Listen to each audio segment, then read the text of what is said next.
Can a 23-year-old black woman from a working-class background take on the towering powers of Wall Street? From a stolen idea to an unimaginable comeback, McKenna left the entire room standing in applause. What secret fueled her rise to the top? Dive into McKenna's extraordinary journey to find out. The Remtech building loomed over New York City, a towering glass structure reflecting sunlight and surrounding skyscrapers. Below, the sidewalks buzzed with hurried pedestrians and the occasional blare of car horns. On the 34th floor, the headquarters featured floor-to-ceiling glass windows, offering a panoramic view of skyscrapers and the distant Hudson River. The conference room, equipped with cutting-edge technology, had a long oak table surrounded by leather swivel chairs. At its head, a large LED screen displayed 2024 Growth Strategy. As the glass doors slid open, employees filed in, carrying laptops or documents. Conversations hushed. McKenna entered, black stiletto heels tapping softly. At 23, she exuded quiet intensity. Her sun-kissed skin and neatly tied-back curls complemented her sharp navy suit. Everything signaled professionalism and resolve. Her face showed determination, though her eyes flickered with unease. This was her biggest career moment, her chance to prove her worth. Taking a corner seat, she opened her laptop, fingers gliding across the trackpad to double-check slides. Adjusting her silver tie pin, she thought, I've spent a month on this. If everything goes to plan, a chilling doubt crept in. What if Remington dismisses me like always? No. She shook it off. I need to make them see I'm someone they can't ignore. The meeting chime rang. The door opened and Remington walked in, a commanding figure in a pristine white suit, her sharp eyes scanning the room. McKenna's chest tightened. She holds power, but so do I. My future is mine. McKenna sat at the table's corner, smoothing the document before her. Her palms felt cold, but her eyes burned with determination. This was her moment to prove herself. She stood, holding the document firmly. The soft click of her heels echoed as she stepped in front of the screen, the spotlight catching her navy suit and calm confidence. I've spent a month on this. This is my chance to show them I belong here. McKenna allowed a small smile and raised the remote to start her presentation. McKenna, voice clear. Over the past month, I've tracked market trends and identified a key opportunity in green tech startups. Investing in them offers long-term profits and positions Remtech as a leader in sustainability. Her gaze swept the room. Some nodded, others frowned thoughtfully. She clicked to a graph showing standout figures.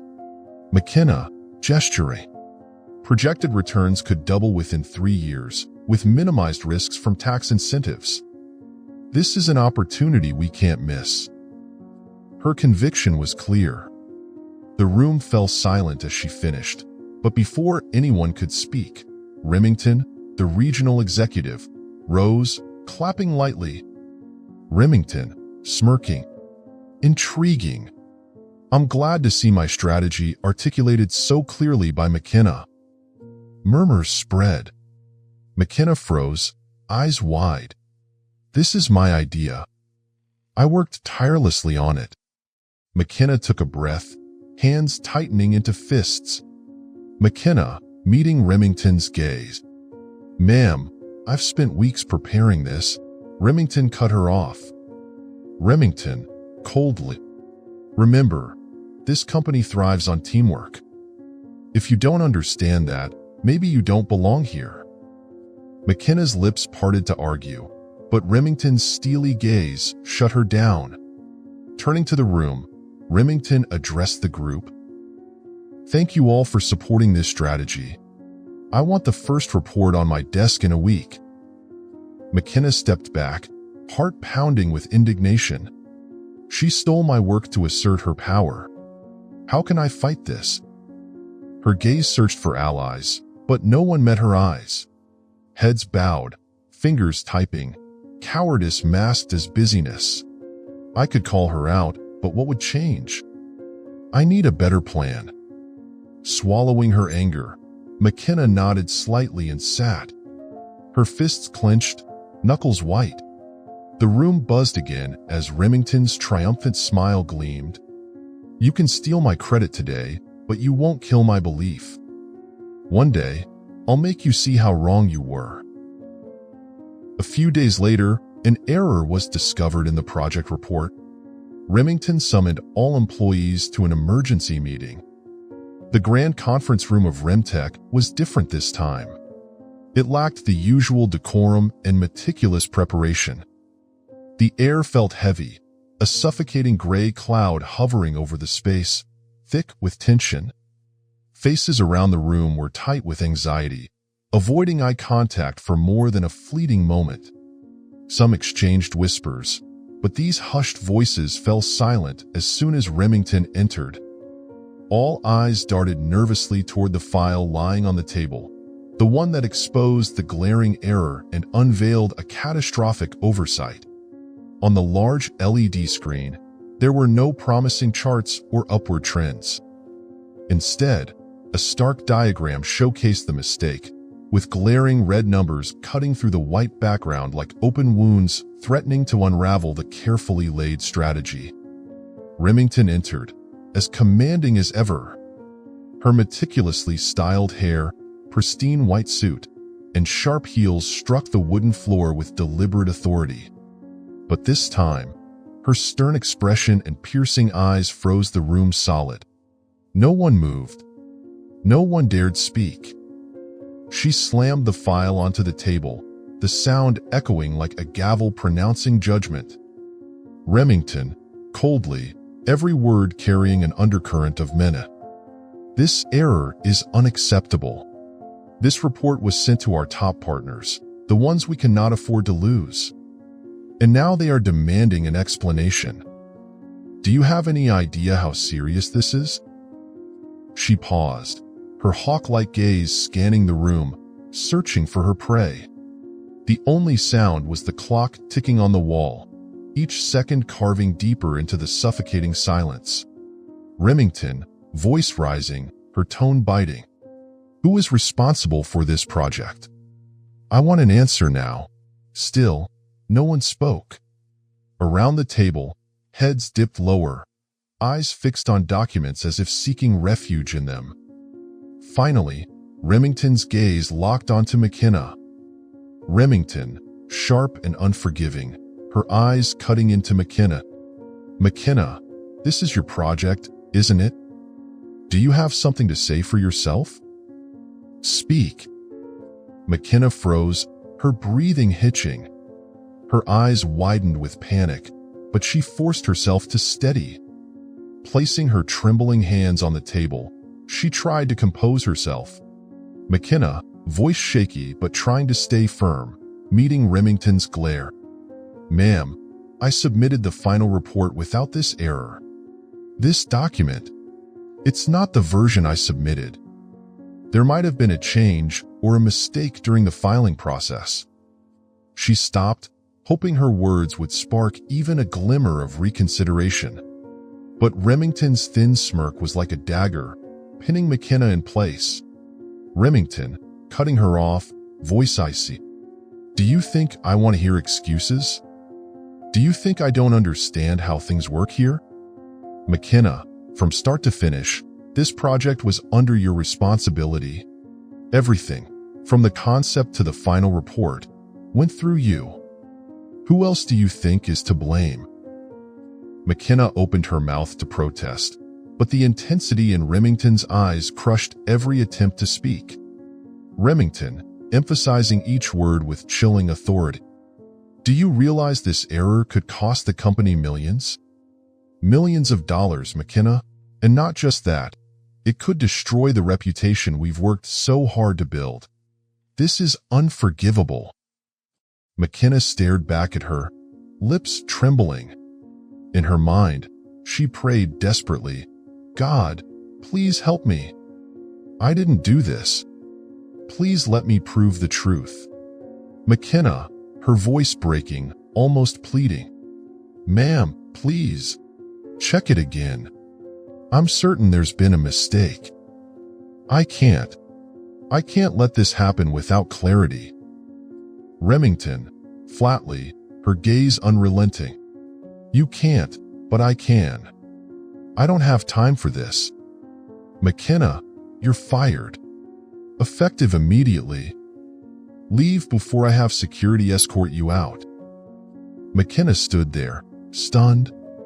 It felt like falling into an endless abyss, Remington's words a verdict she couldn't escape. She wanted to speak, to fight, to prove her innocence. But the faces around her wouldn't meet her eyes. Their silence was a tacit confirmation that she no longer belonged. Remington turned away. The matter settled in her mind. On the 34th floor, once bustling with purpose, an eerie stillness settled as McKenna carefully packed her belongings into a small box. A framed photo of her family, a tiny potted plant she kept by her monitor, remnants of a life that no longer fit. Walking down the hall, she held the box tightly to her chest. The sound of her heels on the polished floor echoed heavily, each step a painful reminder of failure. Colleagues glanced up, but quickly looked away. A few gazes showed pity, but most were indifferent, or worse, disdainful. They probably think I'm incompetent, that I deserved this. But they don't know. None of them understand.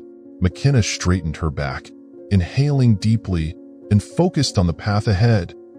As she stepped out of the gleaming glass doors of the Remtech building, the harsh sunlight struck her face. The bustling city outside stood in stark contrast to the storm inside her. She stopped on the marble steps, her box of belongings feeling unbearably heavy in her arms. She gasped for breath, her eyes red, but she refused to let the tears fall. I won't cry. Crying won't bring me justice. Crying won't prove that they were wrong. McKenna looked up at the towering glass structure before her. In its reflective surface, her small, solitary figure stared back, a haunting reminder of the place she'd been cast out from. One day, I'll come back here. But not like this. I'll stand at the top and they'll see. They'll all see how wrong they were about me. Clutching the box tightly, McKenna drew in a deep breath and descended the steps, merging into the throng of the city, ready to rebuild from nothing. McKenna sat in her small rented room, where the faint yellow light from an old desk lamp cast a space both warm and somber. The white-painted walls had aged with time, streaked with faint cracks that ran across the ceiling. The stillness in the air was so profound, she could hear every tick of the clock on the wall, mingling with the distant hum of traffic drifting through the window from the street below. She looked up at the mirror. Her face bore the weight of exhaustion, her red-rimmed eyes evidence of countless sleepless nights. Yet, beneath it all, there was a quiet resilience in her gaze. McKenna stared at her reflection, confronting herself.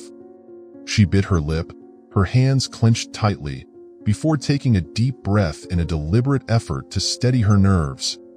McKenna, speaking to herself, voice trembling but gradually growing steadier. I've worked so hard. Night after night, I stayed up until morning. But they only saw my skin. They didn't believe I could do it. They thought I'd crumble because of this. She paused, and her eyes began to burn with resolve.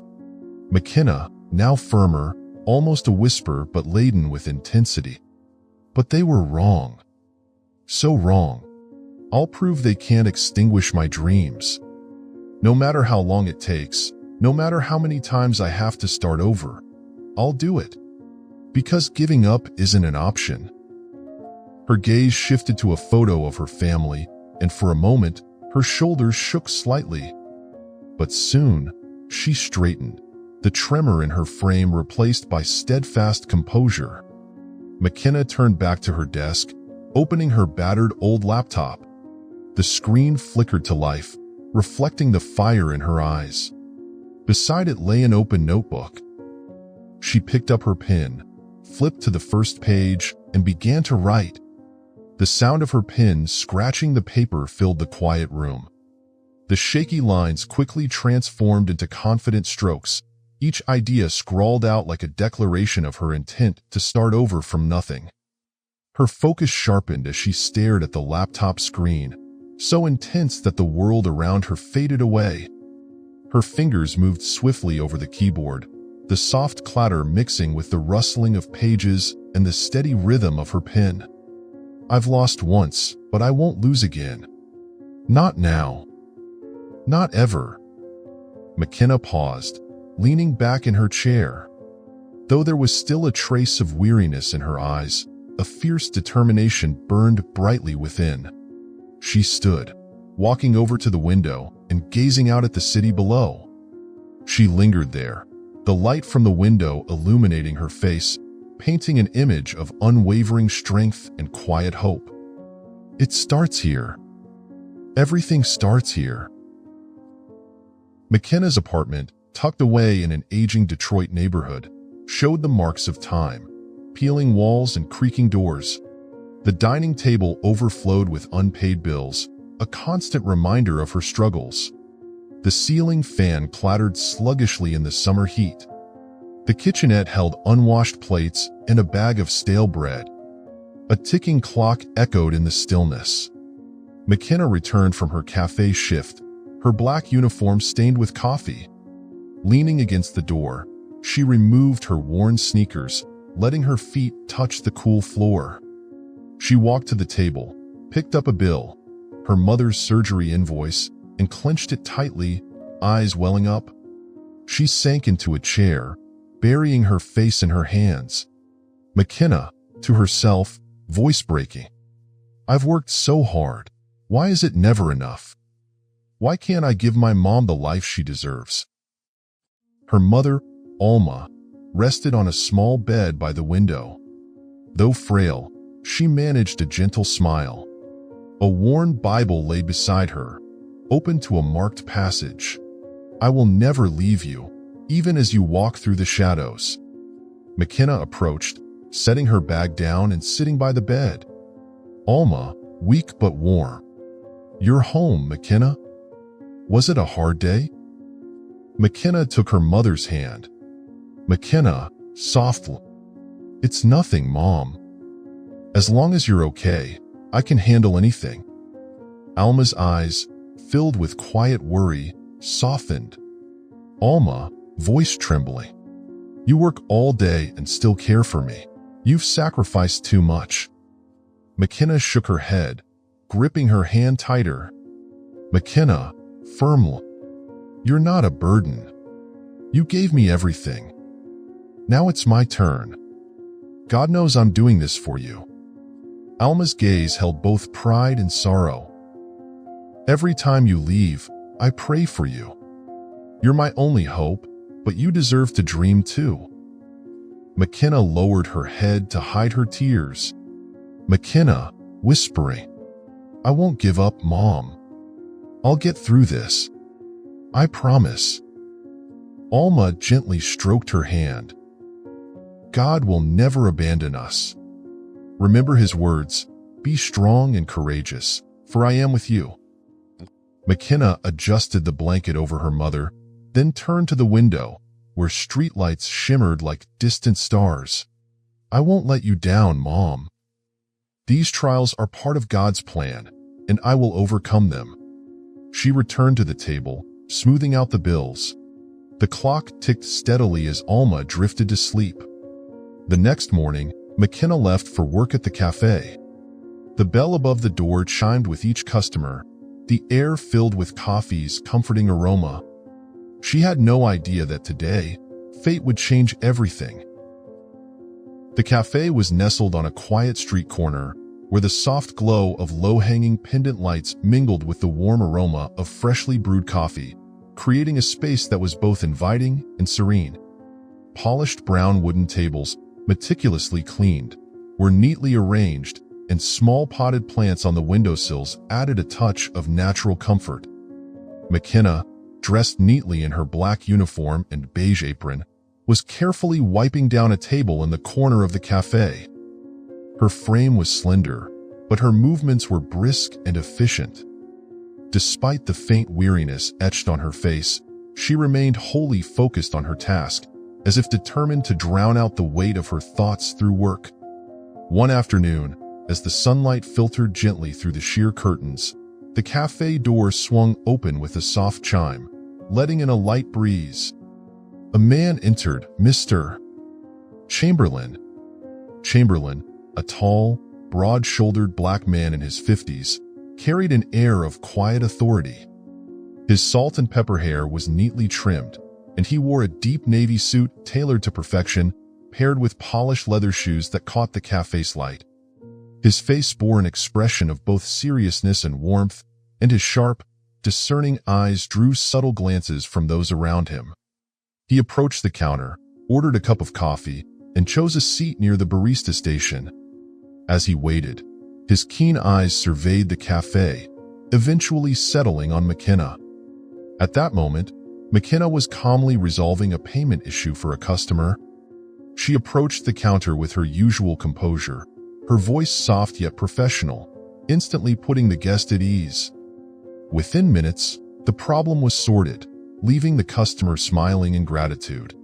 As McKenna returned to the table she'd been cleaning, Chamberlain placed his coffee cup down and rose from his seat. His movements were deliberate but unhurried as he approached her. Standing before the table, he carefully set a business card on the polished wooden surface, his observant gaze steady. Chamberlain, his voice deep, warm, yet serious. You strike me as someone intelligent and capable. I was impressed by how you handled that situation just now. I don't hand out compliments lightly, but today, I want to say that I see potential in you. McKenna froze mid-motion, her eyes widening in surprise. She glanced down at the business card, where Chamberlain Investments was printed in bold alongside his name and phone number. McKenna, her voice hesitant yet polite. Thank you, but I'm not sure I understand what you mean. Chamberlain smiled faintly, a knowing smile that hinted at deeper thoughts. He nodded, as if he had anticipated her reaction. Chamberlain, perhaps you don't understand now, but I believe the time will come when you'll reflect on what I just said. Sometimes, a small opportunity can change an entire life. Call me if you'd like to discuss your future. McKenna furrowed her brows slightly, her hands resting on the table as if to ground herself against the unexpected turn of events. McKenna, quietly, sincerely. You said you see potential in me. But why? I'm just a cafe worker. There's nothing remarkable about me. Chamberlain tilted his head, his sharp eyes thoughtful but free of judgment. Chamberlain, his tone reflective, measured. I've met many people in my life, and one thing I've learned is that true potential isn't always in what others immediately see. It's in how someone reacts to challenges. You didn't just fix a payment issue, you handled it with calmness and confidence, qualities many people lack. That's the mark of someone capable. McKenna lowered her head, her expression a mix of doubt and curiosity. She pressed her lips together, unsure how to respond. Chamberlain, his voice firm, more serious. Think carefully about my offer, McKenna. I don't waste my time on things that don't matter. If I gave you my card, it's because I believe you can achieve something greater. He held her gaze for a moment, as if ensuring his message sank in, before turning and walking toward the door. His confident stride left an indelible impression, the quiet chime of the bell accompanying his departure. McKenna stood motionless, her mind swirling with unanswered questions. She looked down at the business card again, then lifted her eyes to watch his retreating figure through the cafe's glass window. What does he see in me? I'm just a waitress. Could this really be an opportunity, or is it just a distant, unattainable promise? That evening, in the small confines of her modest apartment, McKenna sat quietly at her worn desk, its surface scarred by years of use. A soft yellow light from the old desk lamp bathed her workspace, creating an atmosphere of warmth tinged with melancholy. On the desk, Chamberlain's business card lay neatly next to her battered laptop. The bold print, Chamberlain Investments, stood out like a lingering echo of their strange encounter earlier that day, a meeting she still struggled to fully comprehend. She picked up the card delicately, her fingers tracing its edges as she let out a long, weary sigh. McKenna, whispering as if speaking to herself. God, is this your guidance? A path out of this dead end? Or just another illusion, another fragile hope I can't afford to believe in? She opened her laptop. Its sluggish startup filled the room with an uneasy silence.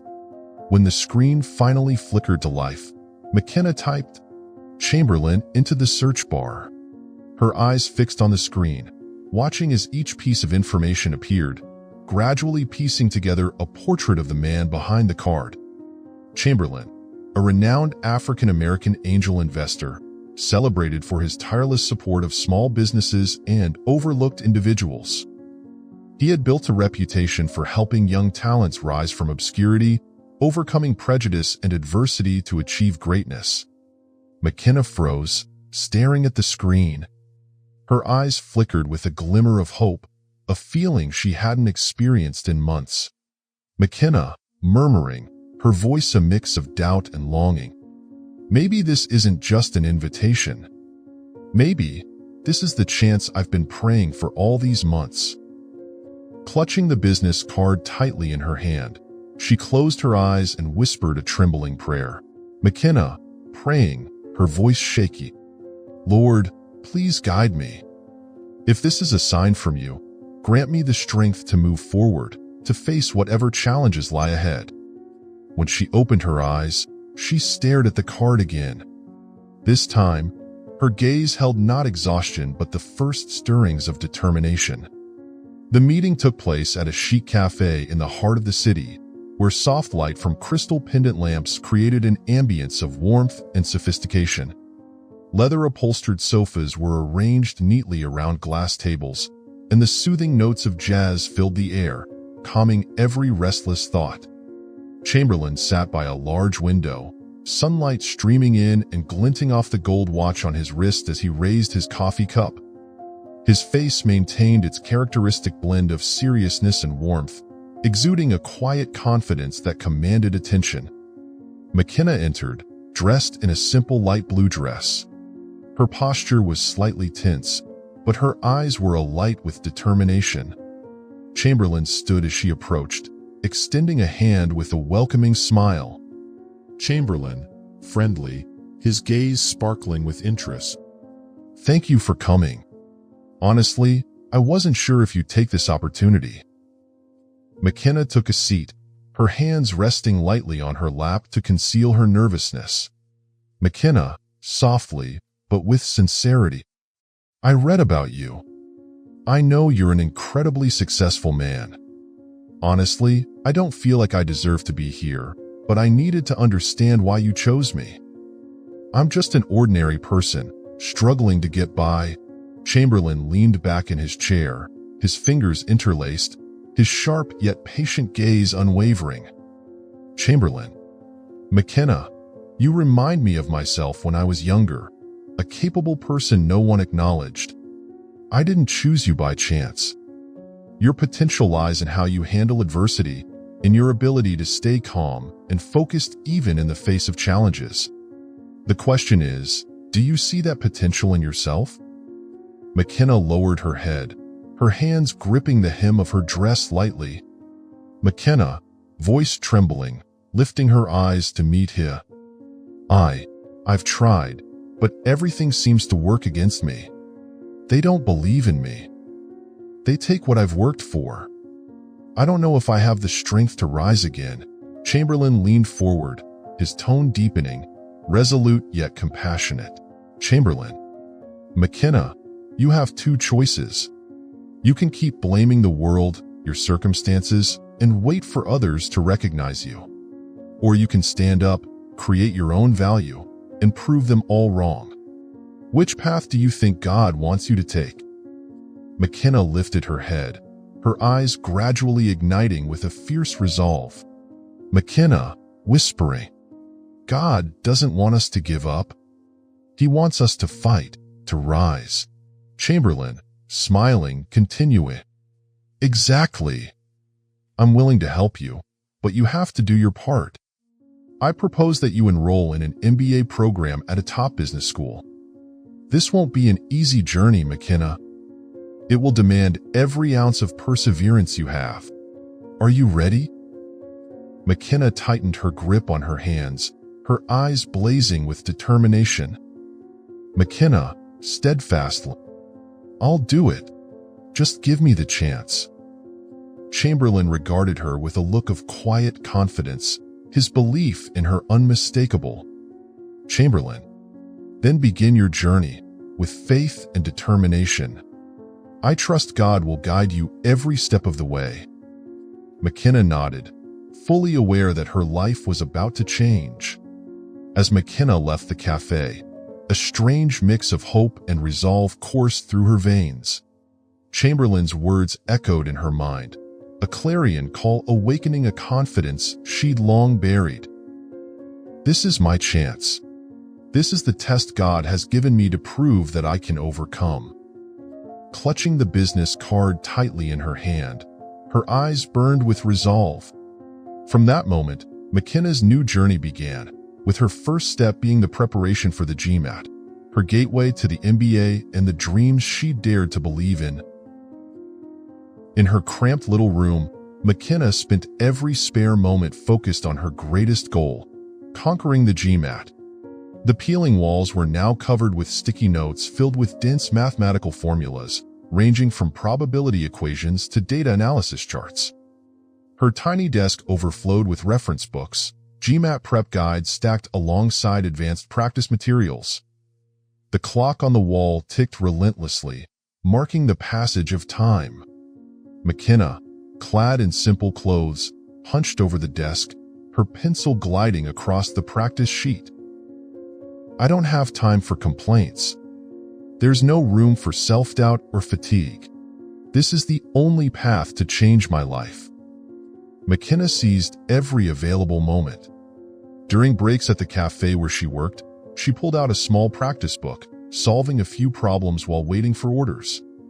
Sometimes, she whispered formulas to herself as she wiped tables or restocked shelves. Coming home after long shifts, even when the clock struck past midnight, she refused to rest. Turning on her desk lamp, she pored over her notes, rewriting sections she hadn't yet mastered. She taped formulas to the wall, reciting them each morning as though they were a sacred prayer. O Lord, you've given me this trial. Please grant me the strength and faith to overcome it. In a modest classroom with soft lighting, neatly arranged wooden desks formed a tidy, focused space.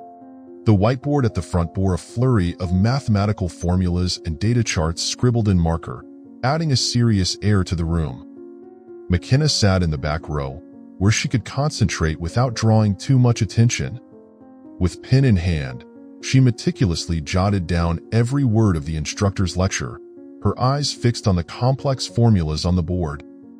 Outwardly calm, she felt the subtle tension in the room, unfriendly glances and whispered judgments from a few classmates.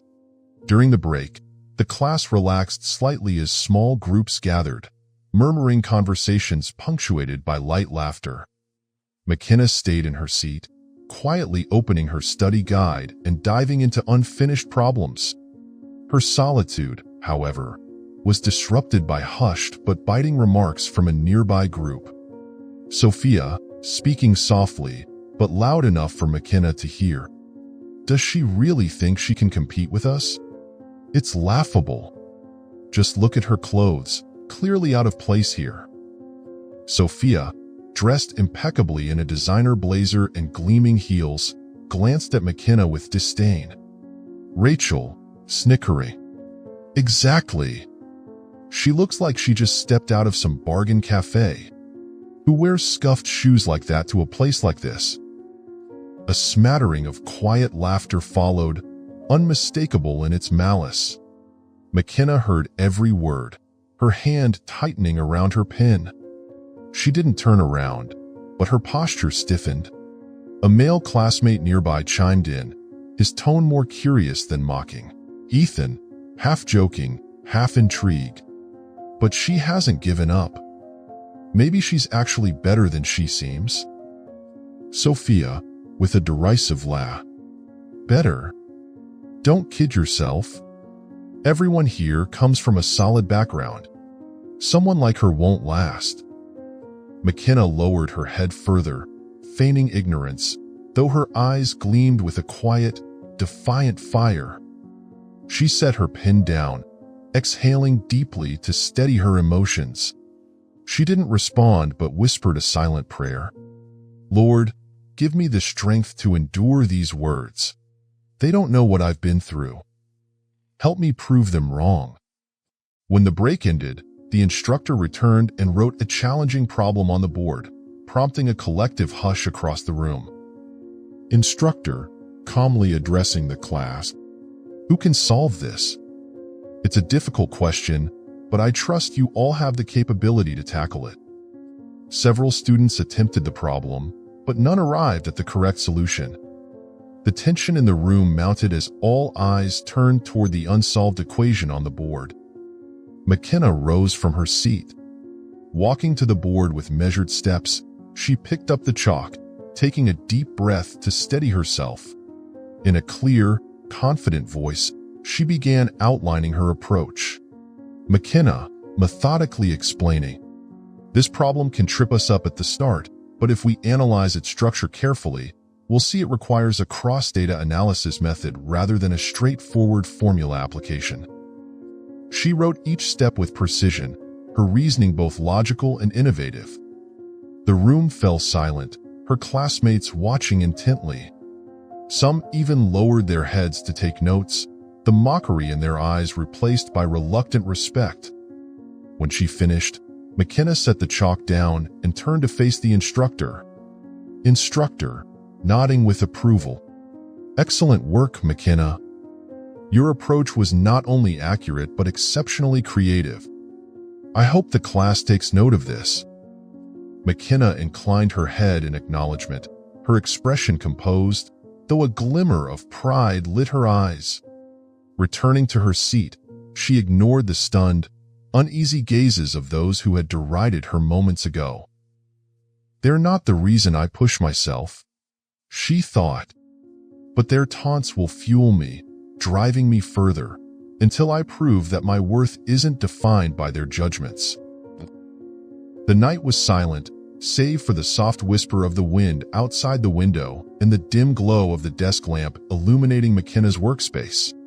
On the desk, stacks of thick study guides for the GMAT sat atop one another, pens and papers scattered chaotically, a testament to her relentless determination. When the old phone on her desk vibrated, McKenna flinched. Seeing the hospital's number on the screen sent a chill down her spine. "Doctor," voice low and grave over the line. "Your mother, Alma, has been admitted to the ICU. Her condition is critical. I think you should come immediately." McKenna set the phone down, her hands trembling. Her gaze drifted to the family photo perched neatly on the desk, a picture of her mother smiling warmly, her eyes brimming with love. Tears welled up and spilled over as her eyes shifted to the stack of study materials beside it. "Oh Lord, what should I do? My mother needs me, but this is also the chance she sacrificed her entire life to give me. Please guide me." McKenna bowed her head, clutching the photo tightly as tears streamed down her cheeks. She remained motionless at her desk, holding her mother's picture in her trembling hands, her eyes darting between it and the pages of her study materials. Suddenly, the phone rang again. McKenna startled, her swollen eyes staring at the screen. This time, the caller was Chamberlain. Drawing a deep breath, She picked up the phone and pressed it to her ear. Chamberlain's voice came through immediately, steady and firm. Chamberlain, with resolute emphasis on every word. "McKenna, I've heard about your mother's condition. I know this isn't easy, but listen to me.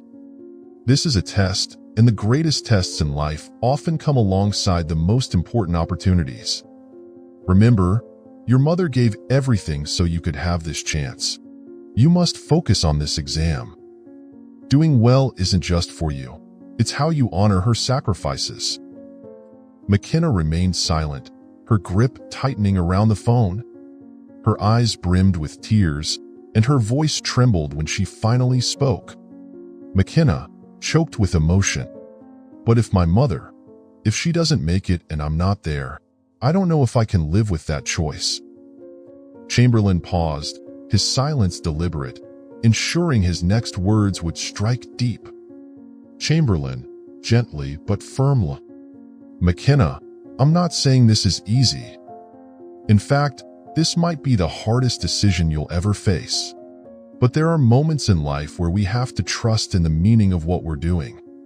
Think about what your mother would want most. What do you think that is?" McKenna didn't answer immediately. Her eyes fell on the picture of her mother, her mind filling with the image of Alma, a strong woman who always encouraged her, even in the hardest of times. Just then, McKenna's phone buzzed again. This time, it was the hospital. She answered hurriedly, her heart pounding, and Alma's weak but familiar voice came through. "Alma," soft but clear. "McKenna, it's me. I know you're worried, but listen to me." McKenna bit her lip, tears spilling anew as she heard her mother's voice. McKenna, interrupting, her voice breaking. "Mom, I'm sorry. I wasn't there when you needed me. I don't know what to do." Alma, cutting her off, her tone firm despite its frailty. "No, McKenna. You don't need to apologize. I don't want you to give up. I've fought my whole life so you could have this chance. Do you understand? I gave everything for you. Now I need you to do the same, not for me, but for yourself." McKenna froze, her mother's words piercing her heart.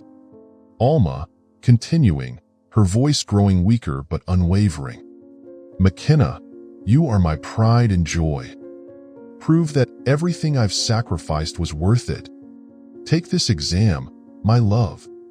Do it for both of us. I need you to be strong right now."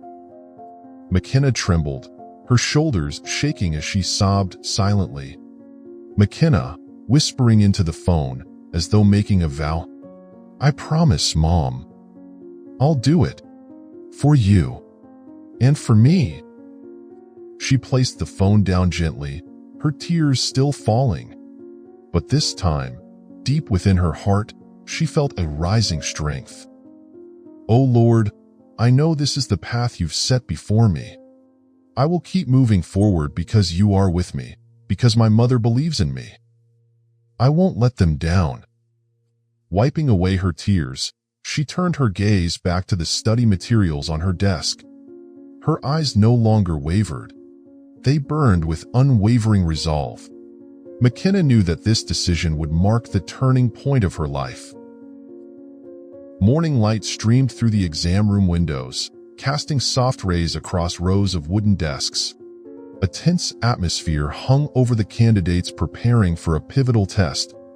McKenna entered slowly, dark circles under her tired eyes betraying a sleepless night. Her hands trembled slightly, but her gaze held firm. She slid into her seat, her heart pounding. Taking a deep breath, she recalled her mother's words from the night before. "Make me proud. Do this for both of us."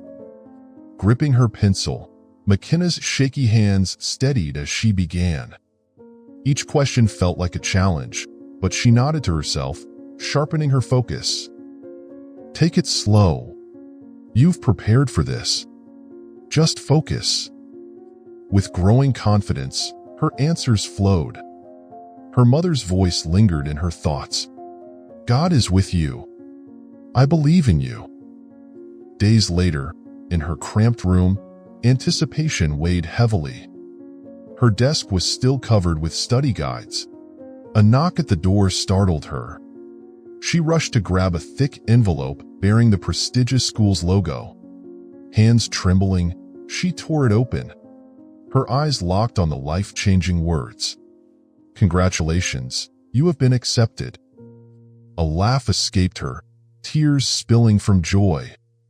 Inside was a note from Chamberlain. McKenna, I knew you could do it. But this is only the beginning. Greater challenges await. Keep moving forward. I believe in you. Setting the letter down, McKenna exhaled deeply, smiling with quiet hope. Sunlight streamed through the window, warming her face as she whispered, Mom, I did it. This is just the start. I'll keep going, for you, for everything you sacrificed. She placed the letter on her desk, glancing at the window where light filtered through old curtains. Determination ignited within her. This new challenge is mine to conquer. God gave me this chance, and I won't waste it. Weeks later, she walked into the grand halls of her business school, ready for new challenges. Yet during research for a presentation, a discovery froze her heart. Her original idea, presented at RemTech, had been used by Remington to create a multi-million-dollar product. In the quiet sanctuary of the prestigious business school library, rows of long tables were bathed in the soft glow of desk lamps. The rhythmic sounds of pages turning and keyboards clacking created an atmosphere of diligent focus as students immersed themselves in their research and assignments. McKenna sat in a secluded corner, her familiar laptop in front of her. The screen's light reflected off her face, highlighting the intense concentration in her eyes. Beside her lay a notebook filled with dense annotations, and a cup of coffee, now cold, sat untouched at her side. She was poring over old financial reports from RemTech, the place that had been both the start of her career and the source of one of her deepest scars. Taking a deep breath, she scrolled through rows of numbers, dense graphs, and intricate charts. McKenna's fingers froze on the mouse when a familiar title appeared on the screen. Her breath hitched, and her eyes locked onto the words in front of her. Title: Green Market Development Strategy. Her eyes widened, and her breathing grew shallow. Memories flooded back. Her critical presentation, the painstakingly prepared charts, and Remington's cold, calculating gaze as she took credit for McKenna's work. McKenna's hands trembled as the cursor hovered over the file. Summoning her courage, she clicked on it, her eyes scanning the document intently. The graphs, data, and strategies laid out were unmistakably hers. Everything she had poured her heart into, now paraded as someone else's triumph. Leaning back in her chair, McKenna stared at the screen, as though willing herself to digest the truth in front of her. Anger, pain, and helplessness twisted in her chest, threatening to overwhelm her. McKenna, whispering, her voice trembling. This was my idea. They made millions from it. She scrolled further, reading line after line of praise for RemTech's groundbreaking initiative. The document lauded the financial product as a game-changing innovation and a proud achievement of the company's leadership team. Her hands clenched the edge of the desk, her knuckles white as she fought to contain the seething rage building inside her. McKenna forced herself to steady her breathing, her fingers shaking as she navigated through more files. McKenna, muttering under her breath, her voice simmering with quiet fury. Fine. If they think they can bury this forever, they're wrong. Opening more internal financial reports, her sharp eyes scanned the data, moving methodically. Suddenly, a series of irregular transactions caught her attention, large sums of money funneled into obscure funds. Each entry was cloaked in vague descriptions, and certain documents bore clear signs of tampering. McKenna, to herself, discussed it. Remington, she didn't just steal my idea. She's using it to mask illegal dealings. Did she really think no one would notice? Her brows furrowed, and her eyes stayed fixed on the screen. She captured screenshots of every document, graph, and suspicious transaction, her hand darting to jot detailed notes in her notebook. The tangled knot of injustice, grief, and fury churned within her. Yet, rising above it all was a newfound determination, raw and unyielding. McKenna, lifting her gaze to the screen, whispering, "Lord, you've brought me here for a reason. This isn't a coincidence. I know you're giving me a chance to stand up and fight for what's right. But can I do this? Am I strong enough? Please, give me the strength." She paused for a moment, closing her eyes and drawing in a deep, steadying breath. I can't let them keep doing this. Not just for me, but for everyone else they've trampled over. McKenna opened her eyes, the pain in them replaced by a steely resolve. She knew the road ahead would be treacherous, but the truth couldn't remain buried. She typed rapidly into her email, uploading all the evidence she'd uncovered into a secure folder. Staring at the screen, it felt as though she was confronting not just Remtech, but the broken pieces of her own past, and vowing to rewrite her story. McKenna, murmuring, her voice firm with conviction. "Remington, you fooled me once, but there won't be a second time." McKenna sat in silence within the quiet library, her hands gripping a USB drive filled with damning evidence, proof of Remington's corruption and the theft of her ideas. Memories of her time at Remtech flickered vividly in her mind. Among them, Chris's face stood out clearly, his expression from those final days haunting her thoughts. Chris had been one of the few who knew about her original idea, a colleague who had seemed torn when she was unceremoniously let go. She recalled the guilt in his eyes during her last days at Remtech. Taking a deep breath, McKenna glanced at her phone on the table. Scrolling through her contacts, she found his name. Her finger hovered for a moment before she pressed the call button. Chris, startled, over the phone. "McKenna? It's been a long time. What's going on?" McKenna, calm but resolute. "Chris, I need to meet with you. We have to talk. There are things I believe you know better than anyone." A pause hung heavy in the air before Chris responded, his voice dropping with hesitation. "Chris, what is this about?" "I'm not sure I can help." McKenna, cutting him off, her tone firm. "Don't tell me you don't know. I've uncovered what Remington did with my idea and the shady transactions she's been covering up. You were involved, weren't you? Or, at the very least, you knew what happened." Chris sighed audibly, the sound heavy with resignation, as though realizing there was no point in denying what she already knew. Chris, low, uneasy. "Fine. We'll talk. But not over the phone. I don't trust anyone not to eavesdrop on this conversation. Tonight, at the bar on 9th Street. You know the one." McKenna, nodding, her voice steady. "I'll be there." The bar was dimly lit, its familiar ambience defined by warm yellow lights and the soft hum of jazz music. McKenna walked in and immediately spotted Chris seated in a secluded corner, idly swirling a glass of whiskey in his hand. She approached, her gaze firm and unyielding. Chris looked up as she neared, his expression a mix of unease and reluctant acknowledgement. Chris, sighing with a faint, forced smile. "McKenna, you're relentless. I knew I couldn't avoid this conversation forever." McKenna pulled out a chair, setting her bag down on the table without taking her eyes off him. "McKenna, you know why I'm here. I've discovered that Remington used my idea to create a product that made millions for Remtech.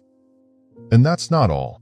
I've also uncovered traces of illegal financial transactions tied to her. I need you to tell me what you know, Chris." Chris hesitated, his gaze darting to the glass in his hand. "Chris," haltingly, "I knew it was wrong. But back then, I couldn't stand up to her. I was scared of Remington. She's not like anyone I've ever worked with before." McKenna stared at him, disappointment etched into her features. "McKenna, firmly, you think I wasn't scared? You think I didn't know how powerful she was? But at least I fought back. You and everyone else just stood by and watched. And now you expect me to trust you?" Chris remained silent, his eyes dropping to the amber liquid in his glass, avoiding McKenna's piercing gaze. Slowly, he set the glass down and looked up, his expression weary and weighed down by guilt. "Chris," quietly, his voice heavy with regret. "McKenna, I can't undo what's been done. I stayed silent for too long, and that silence made me complicit. But I can't live with it anymore. That's why I'm here." Reaching into his jacket pocket, Chris retrieved a small black USB drive and placed it carefully on the table. McKenna's eyes narrowed, following his movements with suspicion. "Chris," earnestly, choosing his words careful, "this contains evidence. Everything, from how Remington altered financial reports to obscure illegal transactions to the strategy she stole. These documents could expose her. But you need to understand, if you go down this path, there's no turning back. Remington won't let it slide. She's far more dangerous than you realize." McKenna straightened in her chair, her gaze fixed on the USB as though it were a weapon lying between them. "McKenna," coolly, with a trace of defiance, "why should I believe you? After everything you've done, or, more accurately, failed to do, at Remtech? Do you think handing over this USB is enough to make me forget all of that?" Chris clasped his hands together, his head bowing slightly, his expression pained. When he finally spoke, his voice was shaky, laden with self-reproach. "Chris," his tone raw, almost pleading, "because I know I was wrong. I stayed silent when you needed me most. I turned away when I should have stood with you. But I can't keep living like this, McKenna. I've lost all respect for myself. This is the only way I know how to make it right." McKenna leaned forward, her gaze unwavering.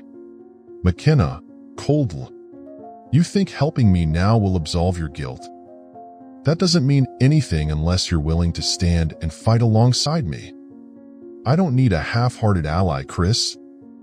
Chris's hands tightened into fists, his shoulders tense as he glanced around the bar, his paranoia palpable.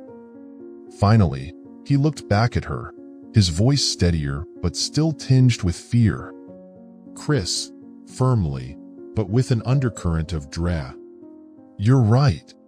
I've lived in fear for too long. I can't do it anymore.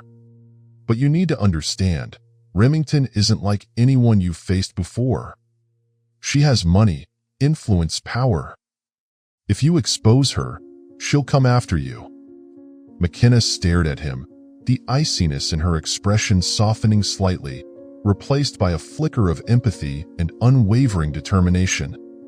"McKenna," softly, but resolutely, "I know. And I'm ready. This isn't just about me, Chris. This is for everyone she's exploited and destroyed. If you truly want to make amends, this is your chance. But I need you to commit." Chris leaned back in his chair, exhaling deeply. He closed his eyes briefly, as though waging an internal war, before nodding slowly. "Chris," with quiet conviction, "all right, I'll help you. But we have to be careful. Remington never forgives betrayal." McKenna gave him a faint smile, her first that evening. "McKenna," gently, "thank you, Chris. I know you're risking a lot, but don't worry, we'll see this through together. Chris leaned forward, placing his hands firmly on the table as though sealing his resolve. Chris, decisively, if we're doing this, we need to plan meticulously. Remington won't leave any room for error. I'll give you everything I have, but promise me we'll both stay safe. McKenna nodded, her eyes burning with determination. McKenna, steadily. I promise, Chris. Fear won't stop us anymore. That night, back in her small apartment, McKenna placed the USB on her desk, her gaze resolute. Opening her laptop, she began mapping out her strategy. By morning, in a quiet MBA classroom, she stood before a whiteboard covered in notes, arrows, and detailed plans. Each step was a calculated move toward her ultimate goal, exposing the truth at the upcoming investment conference, where Remington would undoubtedly be present. McKenna sat alone in the spacious yet desolate classroom of the MBA program. Overhead, the fluorescent light cast a steady glow onto the whiteboard in front of her, which was covered with dense notes, arrows, and strategy diagrams. Beside her, her laptop displayed spreadsheets and charts she was meticulously fine-tuning. She worked tirelessly, redesigning her original financial concept, transforming it into a fully realized, innovative product. Her eyes burned with focus as her fingers flew over the keyboard, adjusting figures and perfecting every detail. This time, no one will steal it from me. This is my chance to reclaim everything. McKenna paused, her gaze falling on the phone lying beside her laptop. Taking a deep breath, she reached out and initiated a video call with Chamberlain. The screen flickered for a moment before his familiar face appeared. Chamberlain sat upright in his expansive office, framed by neatly arranged bookshelves filled with volumes on finance and management. Behind him, a massive window revealed the sprawling cityscape, bathed in the golden hues of twilight, a stark reminder of the pressures and opportunities McKenna was about to face. His voice, deep and deliberate, carried the weight of the moment, each word striking like a hammer on steel. Chamberlain. McKenna, you understand that this is the biggest opportunity of your career, don't you? This investment conference isn't just a platform to present your ideas. It's your chance to prove your worth. And, more importantly, he leaned forward, his sharp eyes locking onto hers through the screen. Chamberlain, continuing, his tone heavy with significance. This is your chance to reclaim your honor. You've worked tirelessly to get here. Don't let anything, especially the past, hold you back. McKenna straightened in her seat, placing her hands firmly on the table as if to draw strength from the gesture. Her eyes gleamed with determination as she replied. McKenna, nodding, her voice resolute. I know, sir. I've been waiting for this moment for 5 years. But I also know that Remington won't let things go smoothly. She always finds a way to crush anyone who dares challenge her. Chamberlain's lips pressed into a thin line, a flicker of concern crossing his face before his expression hardened. Chamberlain, his voice sharper now. You're right. Remington will do whatever it takes to protect her reputation and power. But McKenna, remember this. True power doesn't come from intimidation or manipulation. It comes from truth and the value you bring. This is the time for you to be stronger than ever. Focus. Prepare every detail meticulously. You cannot afford a single mistake. McKenna remained silent for a few seconds, her hands tightening around the edge of the table. When she finally spoke, her voice was low but unwavering. McKenna, you don't need to worry. I won't let anyone take this away from me again. Not Remington. Not anyone. This time, I'll reclaim everything myself. McKenna ended the call and stared at her phone as the screen went dark. Setting it down, her eyes flicked to the clock on the wall. The ticking seconds and minutes felt like a constant push, urging her to move faster. Only 48 hours remained before the pivotal investment conference. She turned back to her work. Her desk was now a battlefield of thick documents, charts, and sticky notes scrawled with ideas and specific goals. Yellow reminders plastered the walls around her workspace, each one a step in her plan. As night fell, the air in the room grew heavier. McKenna's eyes stayed glued to her laptop screen, her fingers tirelessly entering data and refining charts. Each figure that appeared on the screen was scrutinized with precision, as if even the smallest error could unravel her entire strategy. She murmured to herself, a mantra to keep her focus razor-sharp. No mistakes. Every step must be exact. This is my one shot. Her eyes, ringed with dark circles from sleepless nights, stung with exhaustion. Her hands trembled from fatigue, yet her resolve remained unbroken. Sitting upright, McKenna shifted her gaze to the whiteboard before her. Picking up a red marker, she circled a bold phrase she had written in firm strokes. Goal: reclaim the truth. In the silence of the room, the ticking of the clock echoed like a steady drumbeat, a reminder that time was slipping away. But the fire in McKenna's eyes burned brighter than ever, a signal that she was ready to face the greatest challenge of her life.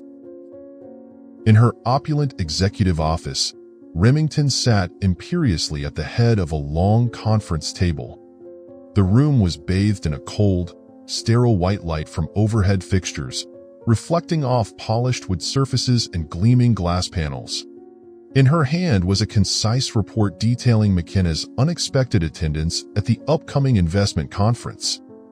Her fingers tightened around the paper, her sharp eyes scanning each word as if trying to pierce through it. Her face was tense, but her lips curled into a faint smirk, a mixture of disdain and calculated intent. Remington, slamming the paper onto the table, her voice icy, each word cutting like a blade. McKenna, she dares to return and challenge me? Fine, but I won't give her that chance. The atmosphere in the conference room instantly grew taut. The assistants and associates seated around the table exchanged uneasy glances, none daring to speak. Remington rose, her movements deliberate. Her heels clicked against the marble floor with a steady rhythm, each step a reminder of her authority. She stopped at the corner of the table, leaning forward, her hands pressed firmly on the surface as she fixed her gaze on a young assistant who sat with his head bowed. Remington, her voice cold, her eyes sweeping across the room. She thinks her meager talent can overthrow me? Ridiculous. But I won't let her deceive anyone, and I certainly won't let her tarnish the reputation and power I've spent a lifetime building. Straightening, she folded her arms across her chest, her expression sharpening further. Remington, emphasizing every word, her tone commanded. If she shows up at that conference, my career could be jeopardized. Do you all understand what that means? The room remained silent. A few associates looked down at the table, avoiding her gaze. Remington's lips curled into a dangerous smile. Remington, firmly, I don't care how you do it, but you will stop her. Do whatever it takes. Make sure she doesn't get a word in. And remember this, I do not tolerate failure. One of the younger assistants nodded hesitantly, his voice barely audible. Assistant. We'll handle it, ma'am. But she seems very prepared. It might not be easy. Remington's smile vanished, replaced by a cold, cutting glare. Remington, interrupting, her tone sharp. I don't pay you to make excuses. I pay you to solve problems. If she's prepared, then you'll have to be better. I expect no mistakes. Am I clear? The room nodded in unison, no one daring to challenge her. Turning, Remington walked back to her seat, her posture regal and unyielding. She picked up the phone, dialed the number swiftly, and waited. When the line connected, her voice became dangerously soft, carrying an edge that sent chills down the spine. "Remington, I need you to handle something for me. There's someone who needs to understand that she's playing a dangerous game. Make sure the message is clear. And remember, no traces." She hung up, her gaze colder than ever. Picking up the report once more, her eyes lingered on McKenna's name, printed in bold. "Remington," muttering, her voice dripping with scorn. "McKenna, you should know that no one challenges me and escapes unscathed." She set the paper down, leaned back in her chair, and allowed herself a faint, knowing smile, as if victory were already within her grasp. In the chilling stillness of the room, power and menace radiated from her every move. Late at night, McKenna stepped out of the library, the biting chill of the winter air wrapping around her like a silent warning. Her shoulder bag hung heavily at her side, weighed down not only by documents but by the USB drive holding critical data, information she knew could change everything. Dim streetlights cast pale beams onto the empty, rain-slicked streets, their reflections shimmering faintly on the wet pavement. She shivered, pulling her coat tighter, an uneasy tension creeping into her chest as she passed silent corners. Bowing her head, she murmured under her breath, a prayer to steady her fraying nerves. "Lord, please guide me. Don't let me falter in the face of the dangers ahead." As she approached an intersection, McKenna froze. Her eyes locked on a black car parked at the curb, its dark form lingering like a predator lying in wait. Her heartbeat quickened, pounding hard against her ribs. The car door opened slowly, and a tall man, his face hidden beneath a black hoodie, stepped out. Under the streetlight's glow, his imposing figure became clearer with every step, the weight of his presence thickening the air around her. "Man," his voice low, cold. "You be wise to cancel that presentation. Otherwise, you'll regret it."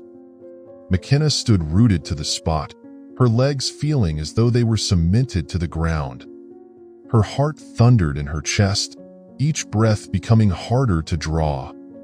"McKenna," her voice trembling but resolute, "I don't know what you're talking about, but I think it's best if you stay away from me."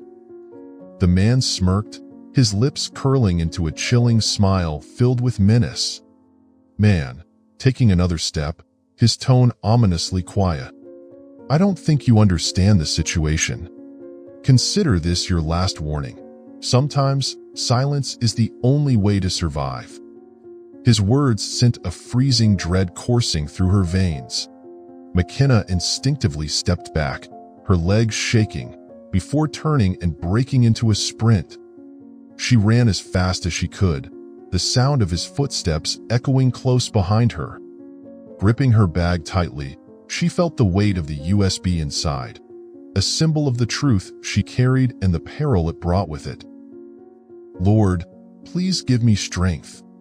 Don't let me fall before I complete this mission." The slick pavement betrayed her. McKenna slipped, crashing to her knees, pain shooting up her legs. She bit down hard, suppressing a cry, but refused to stay down. "McKenna," to herself, gasping for breath. "Get up, McKenna. Don't let him catch you.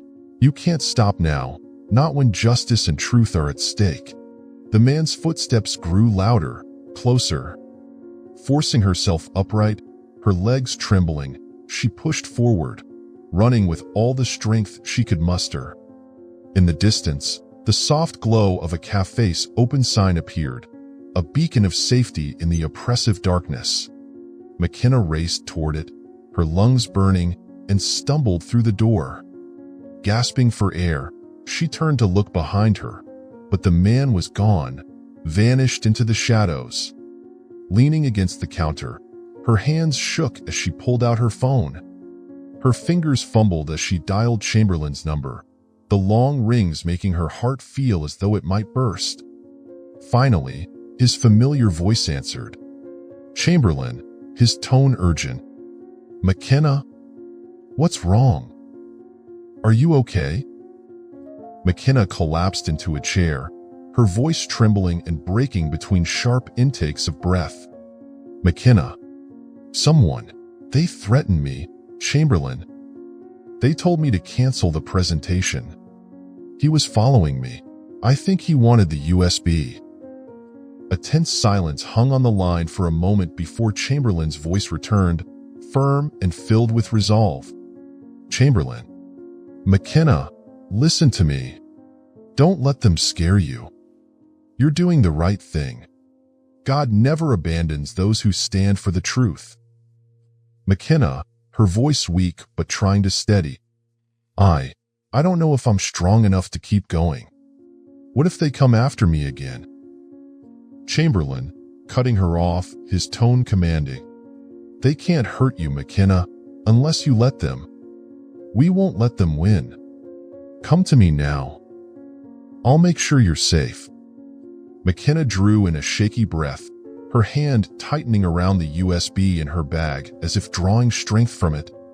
McKenna, whispering, "Lord, please continue to guide me. I know this is the path you've chosen for me." Chamberlain's voice softened, though it remained resolute. "Chamberlain, the truth can never be silenced, McKenna. This is our time to stand and prove it. I'll support you every step of the way." A spark of hope lit within her chest, chasing away the lingering fear. McKenna knew the fight had begun, and this was a battle she could no longer avoid. But as she sat there, her determination solidified. She was not alone. Chamberlain arrived within 20 minutes.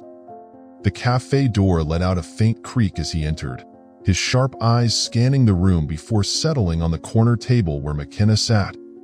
She was hunched over, her expression wrought with worry, her hands trembling slightly as she gripped the glass of water in front of her.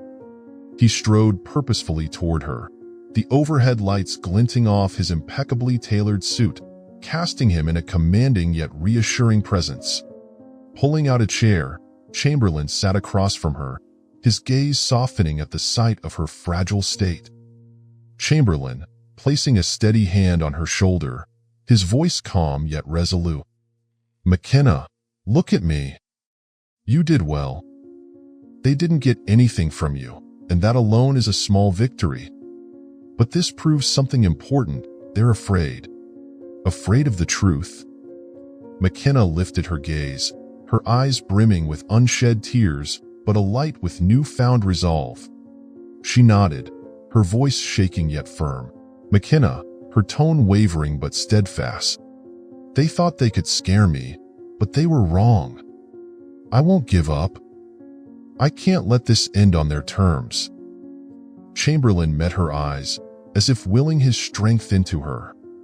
He clasped her hand tightly, his voice low but deliberate, each word carrying the weight of a solemn vow. "Chamberlain. Good. Hold on to that, McKenna. We're not fighting for just one person or one idea. We're fighting for the truth. And truth can never be silenced, no matter how powerful they are. Remember that." McKenna inhaled deeply, forcing herself to steady her breathing. McKenna, her voice low, but brimming with determination. "But Chamberlain, they won't stop. If they found me once, they'll do everything they can to stop me again.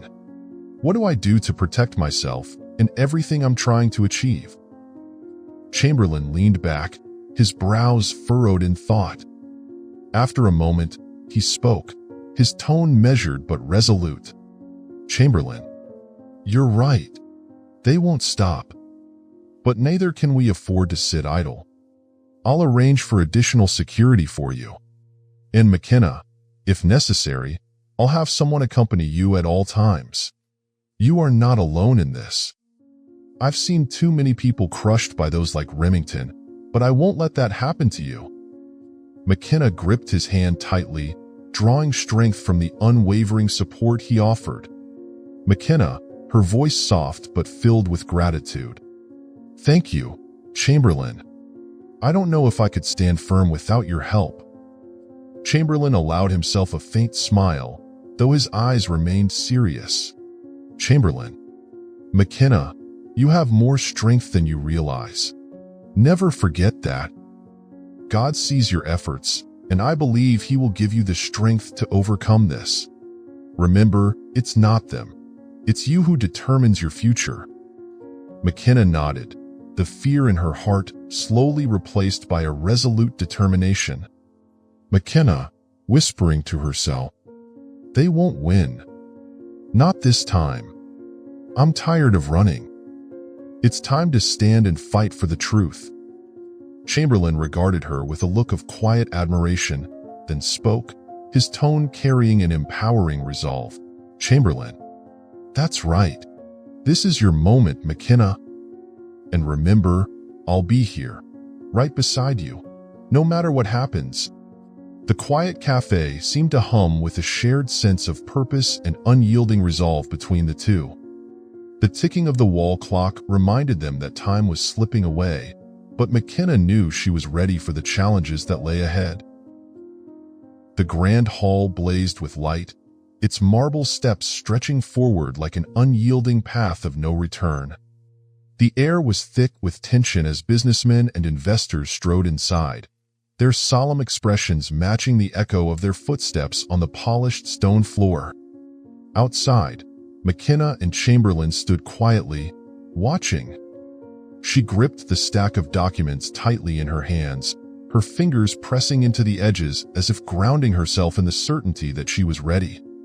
The deep navy suit she wore exuded professionalism, but it was the resolute fire in her eyes that truly commanded attention.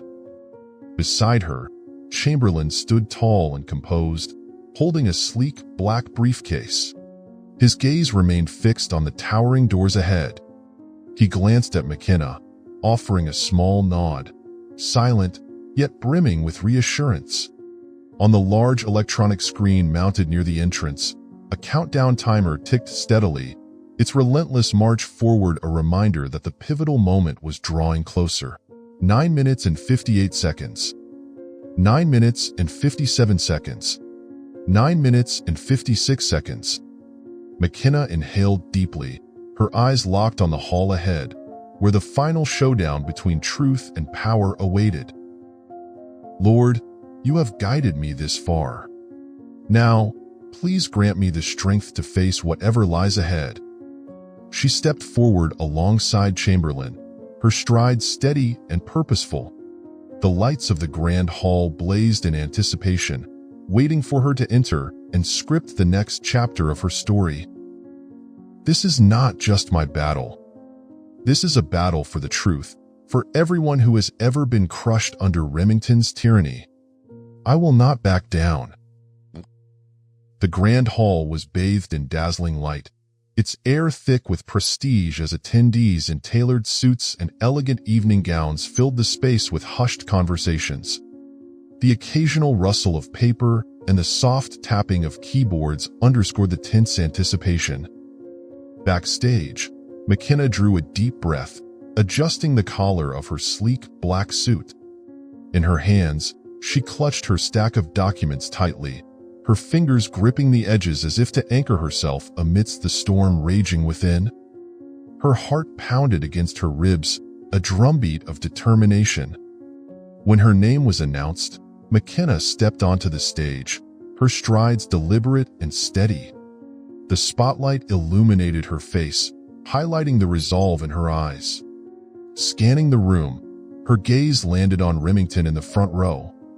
The woman sat with her arms crossed, a condescending smirk curling her lips, a silent taunt that said she considered this presentation a battle she intended to win. Whispers rippled through the audience, a tide of judgment and pressure threatening to pull McKenna under. But she refused to let it shake her. Just as McKenna opened her mouth to speak, Remington stood. She didn't need a microphone. Her commanding voice sliced through the air with sharp precision, each word like a cold dagger. "Remington, before she begins, I'd like to remind everyone of something important. McKenna, standing before you now, was once an employee of mine at Remtech, but she was far from exceptional, as she might have you believe. She was terminated for her lack of professionalism and significant mistakes in her work. Allowing someone like her on this stage is, frankly, a waste of all our valuable time." She paused, her gaze sweeping the audience, ensuring her words landed with the weight she intended. Remington, with a mocking "I think we can all agree that someone who couldn't hold a position at a company like Remtech has little of value to offer here." The murmurs in the audience grew louder, doubt and skepticism spreading like wildfire. Some exchanged questioning glances. Others hurriedly flipped through their materials, searching for context. McKenna stood firm, her expression unyielding despite the tension radiating through her body. Her hands gripped the microphone tightly, her heart pounding in her chest. She took a steadying breath, forcing calm into her voice as she stepped forward, letting the light fully encompass her. Her voice rang out clear and strong, cutting through the noise. "McKenna, I know there are many stories about me, and not all of them are true. Yes, I was terminated from Remtech, but the truth is not what you just heard from Mrs. Remington." She paused, letting her words settle as she locked eyes with members of the audience, silently inviting them to listen. "McKenna, I wasn't fired for being unprofessional or for making mistakes. I was fired because I dared to stand up for my ideas that Mrs. Remington stole and claimed as her own. Those ideas went on to generate millions of dollars for Remtech, while I was left with nothing but humiliation." A stunned silence fell over the room. The whispers ceased, replaced by rapt attention. Faces shifted from suspicion to curiosity, and some even held a glimmer of sympathy.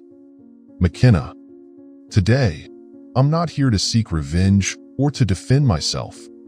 I'm here to tell my story, not for pity, but to prove that truth is always stronger than lies.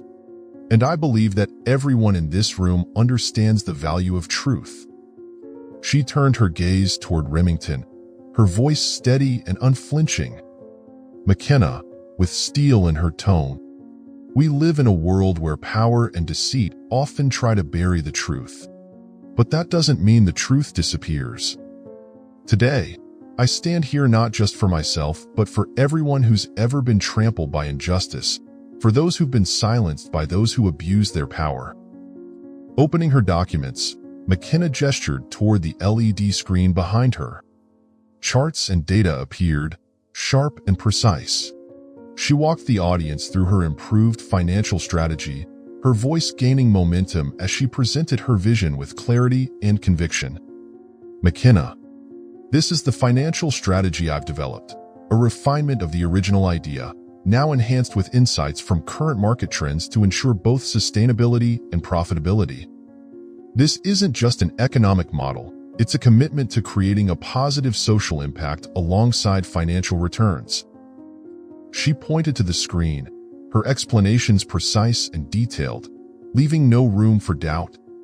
The audience leaned in, some nodding thoughtfully while others scribbled notes, visibly calculating the strategy's potential. McKenna concluded her presentation with a final, powerful statement that reverberated through the hall. "McKenna, today, I stand here to prove that no matter how hard someone tries to silence the truth, it will always find a way to shine. And when it does, no amount of power can extinguish it." For a moment, the hall was silent.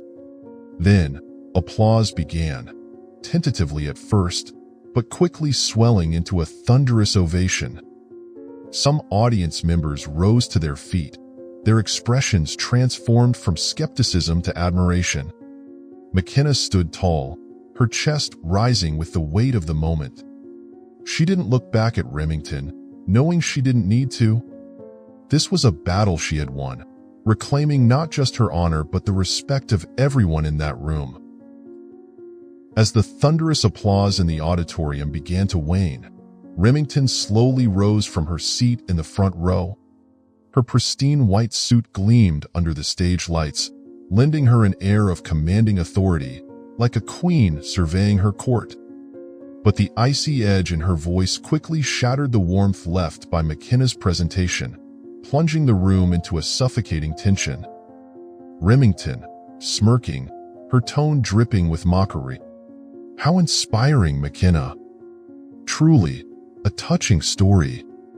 I'll grant you that. But unfortunately, it's just that, a story. And more than that, I have evidence that proves you are not to be trusted." The room collectively held its breath as every pair of eyes turned to Remington. With a confident snap of her fingers, the massive LED screen behind the stage came alive, displaying a series of documents that Remington claimed to be evidence. Remington, her voice sharp as a blade, emphasizing each word. "These are internal reports from Remtech, showing clear evidence that McKenna manipulated data in her previous strategy. Not only did she fail at Remtech, but she actively concealed her mistakes to protect her reputation. I regret to inform you that everything she just presented is a fabrication." A wave of murmurs rippled across the audience. Investors exchanged worried glances. Some rifled through their documents, while others leaned toward their neighbors, whispering doubts that grew louder by the second. McKenna stood frozen on the stage, her eyes fixed on the screen. The falsified documents flashed before her, each line of fabricated text piercing her dignity like a dagger. McKenna, murmuring, her voice trembling. "No, this can't be true. They actually forged all of it." She took a faltering step back, as if the weight of the collective doubt pressing down on her was too much to bear. A few in the audience turned their gazes toward her, their expressions shifting to confusion, even disappointment. Just as the moment seemed irretrievable, the sound of deliberate footsteps echoed from backstage. Each step rang through the tense auditorium like a clarion call, breaking the oppressive silence. Chris emerged, dressed in a sharp dark suit, his eyes blazing with determination. Under the stage lights, his presence radiated justice and resolve, a stark contrast to the chaos that had threatened to engulf the room. "Chris," his voice firm and commanding. "Those documents are fake. And I have the proof to expose the truth." The room fell silent, every head turning toward him in shock. McKenna spun around, her eyes wide with disbelief and a glimmer of hope. Chris ascended the stage, holding a small USB drive in his hand. Without hesitation, he inserted it into the computer, and within seconds, the screen shifted from Remington's fabricated reports to a series of emails, financial transactions, and original documents. The evidence was unmistakable, vivid, and damning. Chris, speaking with conviction. "These are internal emails from Remtech. They prove that not only did Remington steal McKenna's idea, but she exploited it for personal gain. She funneled large sums of money through shadowy funds to conceal the actual profits from the financial product McKenna developed." Chris pointed at the screen as the data unfolded, line after line of irrefutable evidence. The audience erupted into shocked murmurs, their earlier doubts replaced by outrage and disbelief. Chris, addressing the audience, his voice steady and resolute. "What you just saw from Remington is nothing but a fabrication. And this is the truth she has gone to great lengths to bury." The crowd buzzed with anger and realization. Investors exchanged heated words. Some shook their heads in dismay. Slowly, the tide of sentiment in the room turned, the weight of judgment bearing down on Remington. Remington bolted upright in her seat, her face pale, her hands clutching the edge of the table before her. Each breath came heavy, her composure slipping as the cracks in her veneer of power became glaringly apparent. Remington, her voice shrill and defensive. "This is outrageous slander. These so-called documents are fabricated. You can't believe these lies." She pointed a trembling finger at the screen, where the damning evidence continued to play. But her once commanding tone lacked the weight it once held. The room's silence was louder than her protests. A distinguished older man, Mr. Grant, a prominent and respected investor who had long supported Remington, slowly rose from his seat in the middle of the room. His gray suit gleamed faintly under the cold light, but his voice resonated with unmistakable authority. Grant, his voice cutting, his eyes filled with fury. Remington, do you think we're fools? These documents are too clear, too detailed to be dismissed. We cannot ignore what's right in front of us. Remington spun toward Grant, panic flashing across her face. Remington, her voice cracking, desperate. Grant, you have to believe me.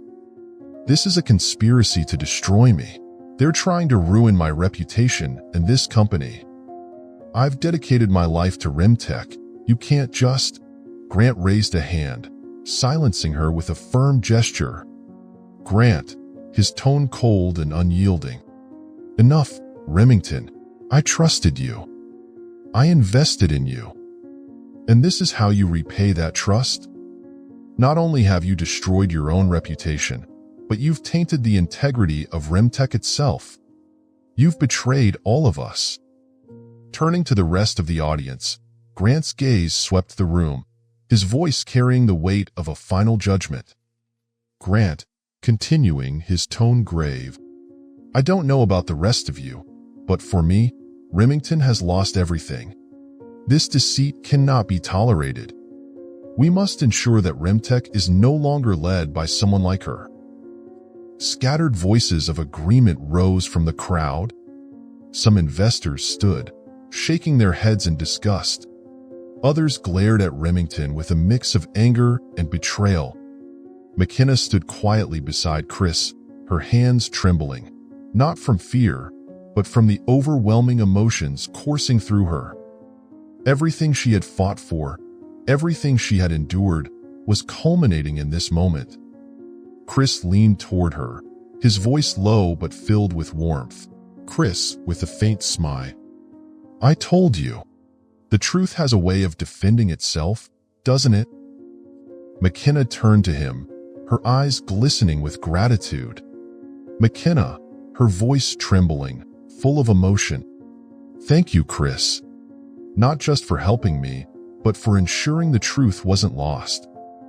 Chris shrugged, his smile widening slightly.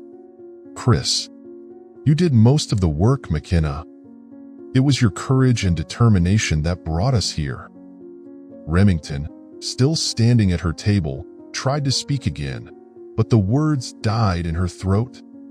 Her eyes darted around the room, searching desperately for support, but all she met were cold, judging stares. Remington, whispering almost to herself. This can't be happening. Not to me. She turned abruptly and began walking toward the exit, her steps quick and uneven, the whispers of the crowd following her like an unspoken verdict. The murmurs in the auditorium swelled like rippling waves, spreading across the rows of seated attendees. Suddenly, the grand double doors at the back swung open with a resounding creak. Two security officers in dark uniforms strode in, their polished badges catching the overhead lights, casting a sharp, reflective gleam. The already tense atmosphere grew heavier with their every step. They moved purposefully down the center aisle, their expressions stern and unyielding as their eyes scanned the room. Finally, they stopped directly in front of Remington. She stood frozen, her shoulders rigid, her face a mask of forced calm that barely concealed her inner turmoil. One officer raised a hand, the cold glint of silver handcuffs catching the light. Security officer, his tone firm yet professional. Remington, you are under arrest for charges of corruption, document falsification, and financial fraud. Remington recoiled, her eyes blazing with defiance. Her voice rang out sharply, slicing through the silence. Remington, her tone cutting, laced with fury. You have no right to do this to me. I built Remtech. I brought it to the top. No one has the authority to touch me. But her words carried no weight anymore. The murmurs in the auditorium turned into soft, disapproving whispers. Some investors shook their heads, their expressions heavy with disappointment. As the handcuffs clicked shut around her wrists, Remington gritted her teeth, her face pale as her veneer of power crumbled.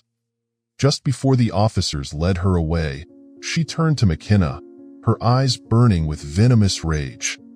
Remington, mocking, her voice trembling with suppressed anger. You may have one today, but don't get too comfortable, McKenna. You're still just a black woman.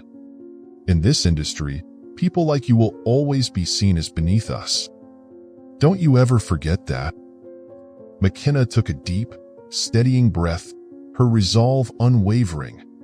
She stepped forward, the stage lights casting a radiant glow on her determined face, illuminating her strength and dignity. McKenna, her voice calm but powerful, her gaze piercing. You're wrong, Remington. Success doesn't have a color. And today, I've proven that justice can prevail. Your words will never define me or anyone else like me. Remington froze, her lips pressing tightly together as if she wanted to retaliate but couldn't find the words. Her gaze darted across the auditorium, meeting only cold, judgmental stares. The two officers escorted her out with a firm but respectful grip, leaving the auditorium in a charged, poignant silence. For a moment, the entire room remained still, as if processing the seismic shift that had just occurred. Then, a single clap echoed from the back of the hall. It was followed by another, and within seconds, the auditorium erupted into thunderous applause. McKenna stood motionless on stage, her eyes shimmering with restrained emotion. She bowed her head slightly, a gesture of gratitude to those who had placed their trust in her. Mr. Grant, the distinguished elder investor, stepped forward from the crowd. His steps were measured and purposeful, carrying the weight of a man who had seen much and now stood humbled by the truth. He approached McKenna, extending his hand, his eyes filled with genuine respect. Grant, his voice steady, rich with admiration. McKenna, you are the future of this industry. What you've done here today isn't just a personal victory, it's a lesson for all of us. I look forward to working with you in the future. McKenna allowed herself a soft, heartfelt smile as she took his hand. McKenna, her voice gentle yet resolute. Thank you, Mr. Grant. I won't let you down. As she descended from the stage, the sunlight streaming through the grand doors at the back of the auditorium bathed her in a warm glow. The applause behind her persisted, blending harmoniously with the triumphant melody of the background music.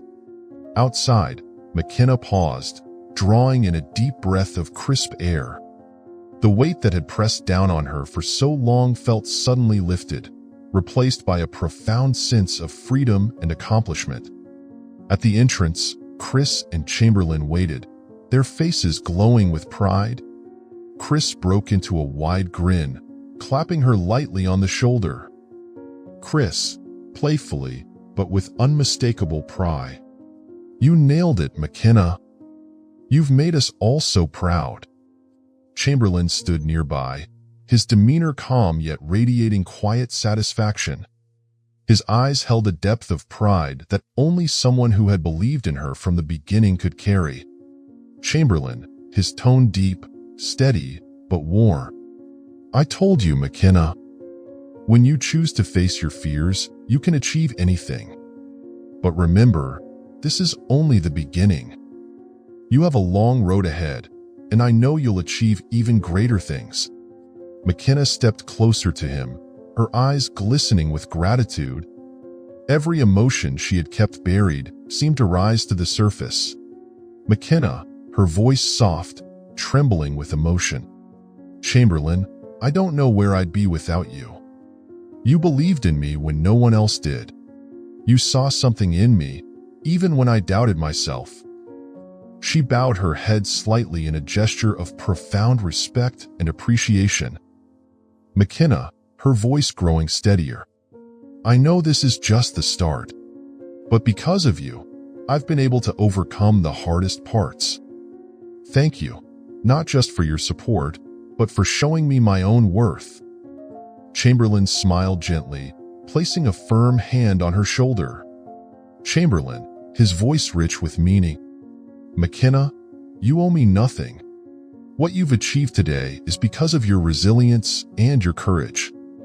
I merely helped you see it, and it's been my greatest joy to watch you shine." McKenna's lips curled into a smile, one of joy, relief, and quiet triumph. It was a smile that reflected the weight she had carried and the strength she had found to overcome it. As she descended the grand steps of the hall, the sun's radiant light embraced her like a benediction. The applause inside the auditorium began to fade, but the sense of victory remained, resonating deeply within her. Looking around, she saw familiar faces, Chris, Chamberlain, and the crowd of strangers who had witnessed her journey. All had seen the rise of someone who refused to be silenced, who had proven that justice and determination could change everything. A soft breeze swept past, carrying the golden leaves of autumn through the air. McKenna took a deep breath, her eyes shimmering with a fierce, unyielding belief. McKenna, thinking to herself, "This is only the beginning. A new future awaits, a future I will shape with my own hands and unwavering will. And I will never forget those who helped me get here." The sunlight poured over her as if illuminating the path ahead, a long road, but one brimming with hope and possibility. A week had passed since McKenna's victory at the investment conference. The soft morning sunlight streamed through the large glass windows of Amani Capital's office, illuminating the space where McKenna sat, engrossed in refining her new plans. A knock at the door broke her concentration, and an assistant stepped in, holding a folded newspaper. "Assistant," excitedly. "McKenna, you'll want to see this." McKenna nodded, setting her coffee down and taking the paper. The bold headline on the front page immediately caught her eye. Vivian Remington sentenced to 15 years for corruption and financial fraud. The accompanying photograph showed Remington in an orange prison uniform, her once polished appearance now replaced with disheveled hair and a gaunt, hollow expression. Her eyes, which had once radiated confidence and authority, now reflected only emptiness and bitterness. McKenna set the paper down and quietly read the article beneath the headline. The court has ruled that Vivian Remington exploited her position of power at Remtech to manipulate data, steal ideas, and conceal fraudulent transactions, causing millions in losses to investors. This verdict not only marks the downfall of one of the financial industry's most influential figures, but also serves as a profound lesson on justice and accountability. McKenna took a deep breath, a quiet sense of relief washing over her. She picked up her coffee and walked to the large office window, gazing out at the city bathed in sunlight. Chris entered, carrying a few folders, but his attention was immediately drawn to McKenna's reflective stance. "Chris," gently, "the news travels fast. I take it you've already seen it." McKenna nodded, her gaze still fixed on the distant skyline. "McKenna, yes. No one deserves to endure what she caused others, but I don't feel triumphant. I only hope this teaches people a lesson about justice, that no one can stay above the law forever." Chris approached her, his expression filled with understanding. "Chris, you're living proof of that, McKenna. It's because of your courage that the truth came to light." McKenna turned to him, a faint but genuine smile crossing her lips. "McKenna, I only did what I had to. If I hadn't stood up that day, how many more people would have suffered injustice? This isn't just my victory. It belongs to everyone who believes that the truth is worth fighting for." In the conference room nearby, a large screen displayed a live financial news broadcast, Footage of Remington being escorted out of the courthouse played, accompanied by the serious voice of the news anchor. Vivian Remington's journey, once celebrated as one of the most powerful CFOs in the industry, has come to an end with a 15-year prison sentence. She has been found guilty of abusing her authority to steal ideas, commit financial fraud, and cause significant losses to investors. The footage shifted to a chaotic scene outside the courthouse, where a throng of reporters surrounded Remington. One journalist called out loudly, "Journalist, Mrs. Remington, do you have anything to say?" Remington turned her head slightly, her eyes flashing with a mixture of anger and bitterness. Her voice trembled but retained a sharp edge of mockery. "Remington, don't think I'm the only one. This game was never fair." McKenna and Chamberlain, a new chapter. Chamberlain entered McKenna's office, joining her by the expansive window. Together, they looked out over the bustling city below. Chamberlain, his tone calm and reflective. "Justice has been served, McKenna. You have every right to be proud of what you've accomplished." McKenna shook her head lightly. "McKenna, I didn't do this for pride. I did it because it was the right thing to do. And I want to help build a world where things like this don't happen again." Chamberlain smiled, placing a reassuring hand on her shoulder. "Chamberlain, I have no doubt you will. This is just the beginning, McKenna. There's a long road ahead, and I know you'll achieve even greater things." McKenna nodded, her eyes shining with fierce determination. McKenna, thinking to herself, "I won't stop. This is my promise, to myself, to my mother, and to everyone who believes that justice can prevail."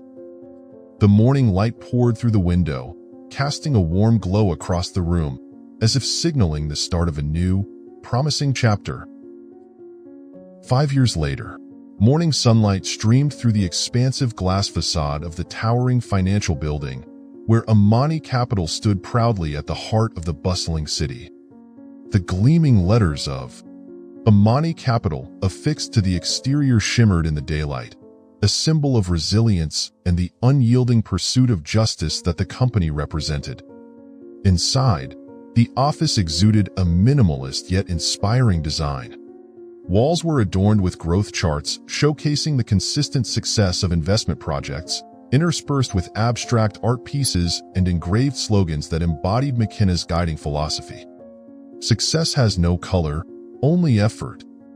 At neatly arranged desks, employees from diverse cultures, races, and genders collaborated on reports, engaged in video calls, and participated in lively discussions. Each team member carried a sense of pride and dedication, knowing they were part of a vision championed by McKenna. McKenna strode down the long hallway, the natural light reflecting off her elegant white suit, enhancing her commanding presence. Her neatly styled hair and confident gait radiated the essence of a true leader. As she passed the open workspace, she paused beside a group of employees deep in animated discussion. One young associate glanced up, momentarily nervous at her presence. McKenna, smiling gently, her voice low but encouraging. "I'm impressed by your creativity. But remember, every decision we make isn't just about profit. It's about building trust and long-term value. That's what sets Amani Capital apart." Her words ignited a spark in their eyes, and they nodded enthusiastically, diving back into their discussion with renewed energy. At the heart of the office hung a large, striking painting. The vibrant artwork depicted the interplay of intersecting lines and curves, symbolizing the connection between people, ideas, and success.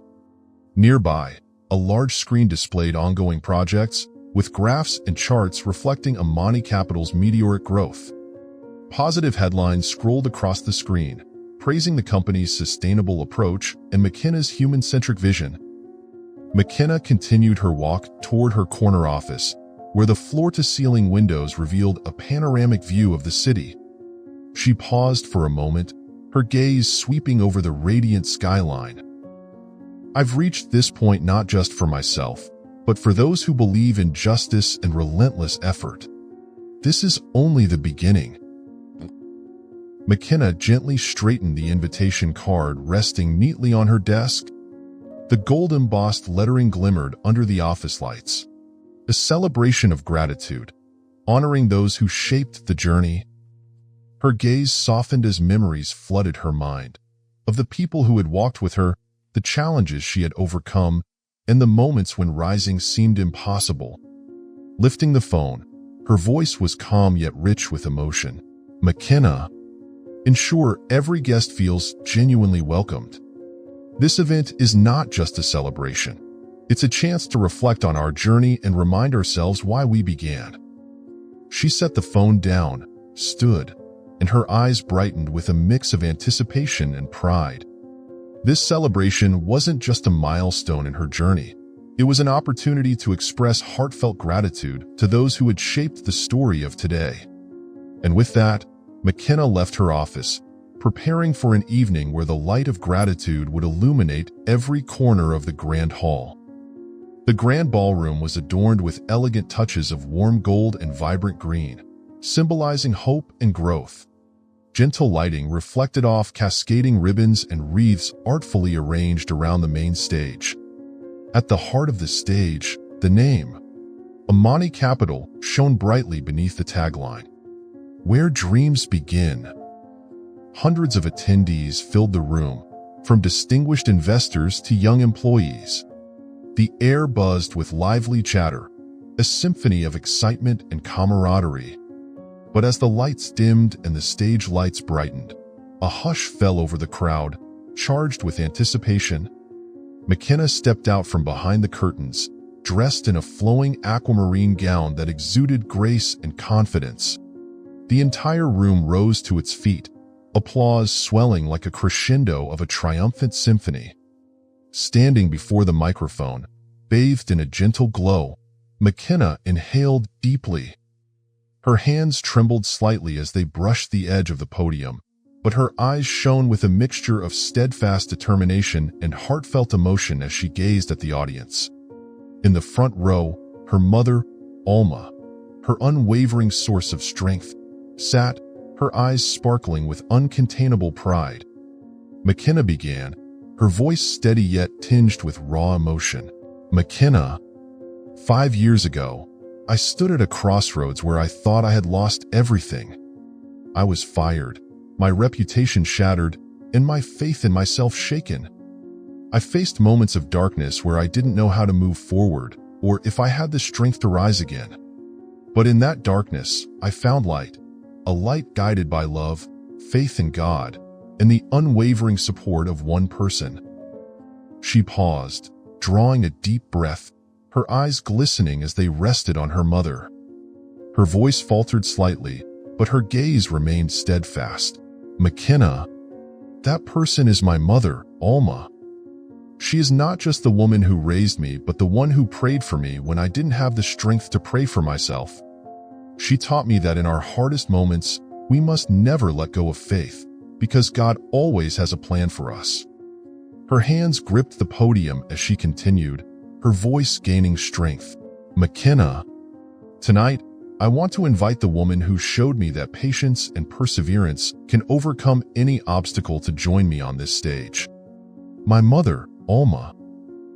The room held its collective breath, the silence broken only by soft murmurs, before an eruption of applause swept through the hall.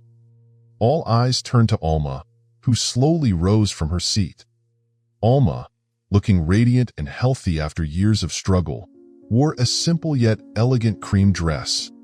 Each step she took toward the stage carried the weight of sacrifice, love, and unwavering devotion to her daughter. McKenna stepped forward, taking her mother's hands, still warm and steady despite their years of toil. They looked into each other's eyes, their bond unspoken yet profoundly clear. Turning back to the microphone, McKenna's voice quivered with emotion but remained resolute. "McKenna, Mom, I couldn't have done this without you. When I wanted to give up, you reminded me that God never gives us challenges we can't overcome. This isn't just my success. It's ours, born from the faith you planted in me from the time I was a little girl." Alma's grip on McKenna's hands tightened, her gaze tender yet brimming with pride. "Alma," her voice thick with emotion. "McKenna, I always believed you could do this. But standing here tonight, seeing you, I know you've done more than I ever dreamed. You haven't just changed your own life, you've inspired so many others. I thank God every day for guiding and protecting you." The room erupted into applause once again. Tears glistened on a few faces in the audience, their emotions mirroring the profound moment unfolding on stage. McKenna turned to face the audience, her eyes shining with gratitude and pride.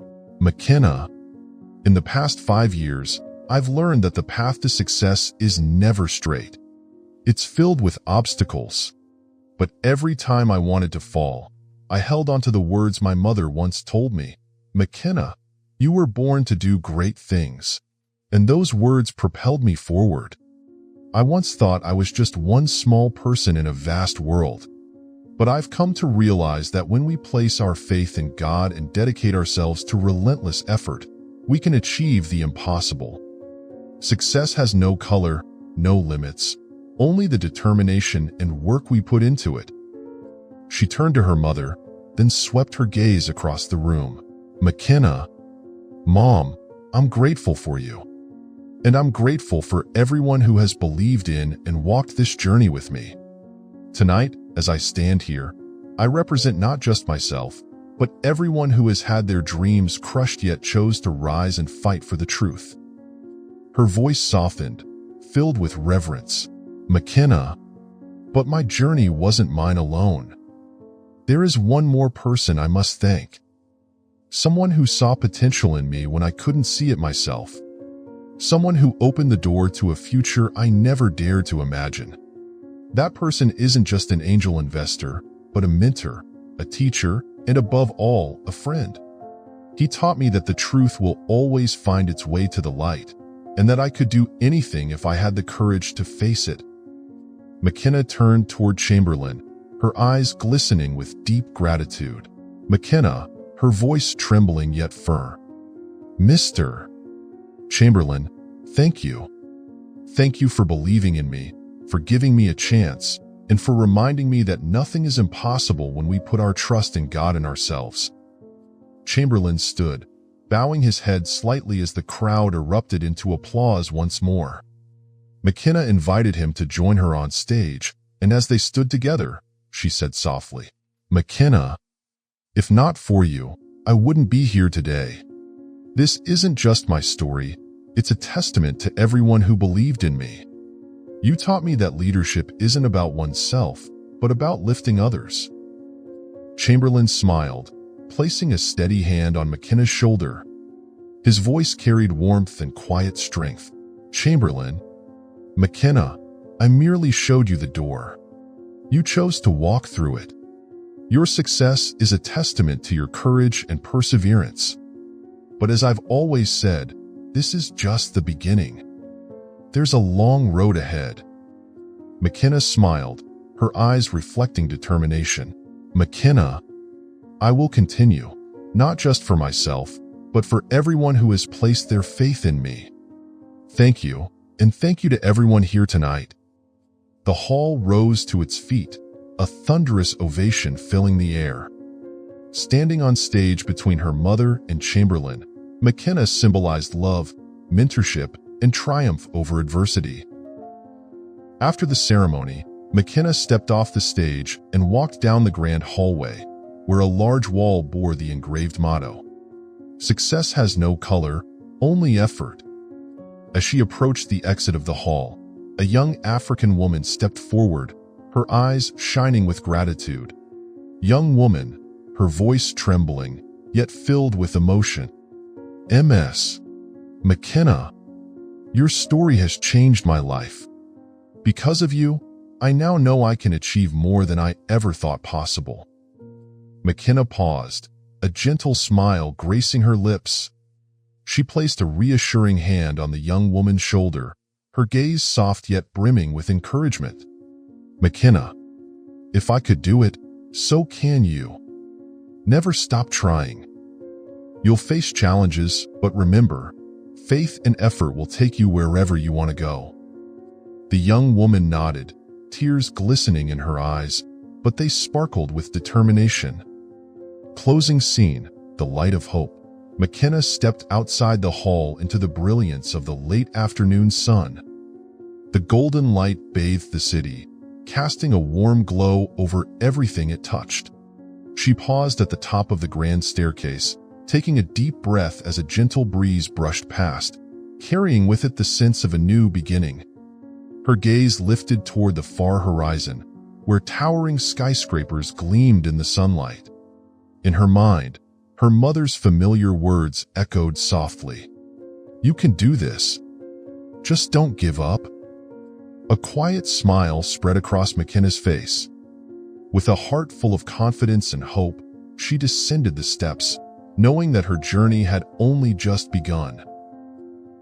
McKenna's journey is just the beginning. Don't miss the next inspiring stories of resilience and success. Follow our channel to stay tuned.